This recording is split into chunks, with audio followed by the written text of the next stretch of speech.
যে নারী তোমাকে বুঝবে না সে নারীর সাথে তোমার সংসার করা খুবই কঠিন হয়ে যাবে। যে নারী সংসার বুঝবে না সেই নারীর সাথে থাকা তোমার খুবই কঠিন হয়ে যাবে। নারীর টাকায় দুর্বল, কিন্তু সব নারী টাকায় দুর্বল না।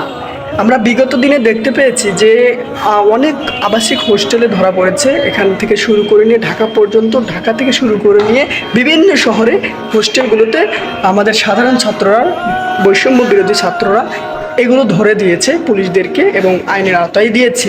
সে নারীদেরকে সাংবাদিকরা যখন প্রশ্ন করে যে তোমাদের কি স্বামী রয়েছে, তারা জবাবে বলে যে হ্যাঁ আমাদের স্বামী রয়েছে।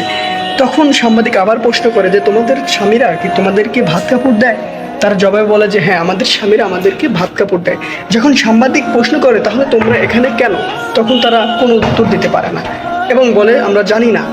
এখন বলে যে স্বামীর সংসার রেখে যেখানে এসে বসে আছো, আড্ডা দিচ্ছ, স্বামী কি জানে না? বলে যে না, স্বামী যখন বাড়িতে থাকে সে সময়টা আমরা বাড়িতেই থাকি, কিন্তু স্বামী যখন বাড়িতে থাকে না তখন আমরা থাকি না, এরকম উত্তর দিয়েছে। এখন বলা হচ্ছে যে এখানে তোমরা সবসময় কি থাকো? সবাই বলে না, আমাদের এখানে একটা ফটো দেওয়া রয়েছে এবং একটা ফোন নাম্বার দেওয়া রয়েছে, যখন প্রয়োজন, যাকে প্রয়োজন তাকে কল দেওয়া হয়, সে উপস্থিত হয়।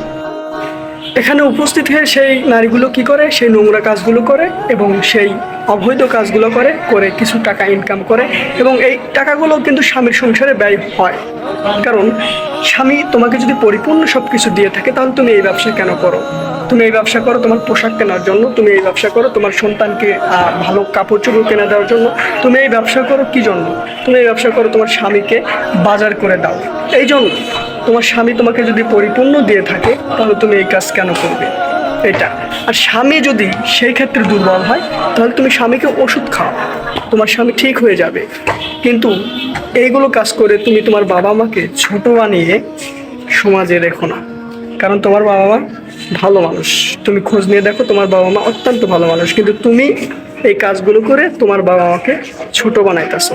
সো এগুলো বাদ দিয়ে দাও, তোমার স্বামীকে তুমি আগলে ধরে রাখো। স্বামী তোমাকে ভালোবাসবে, স্বামী তোমাকে ভালোবাসবে, তুমি তোমার স্বামীকে সম্পূর্ণ পরিপূর্ণভাবে ভালোবাসা দাও।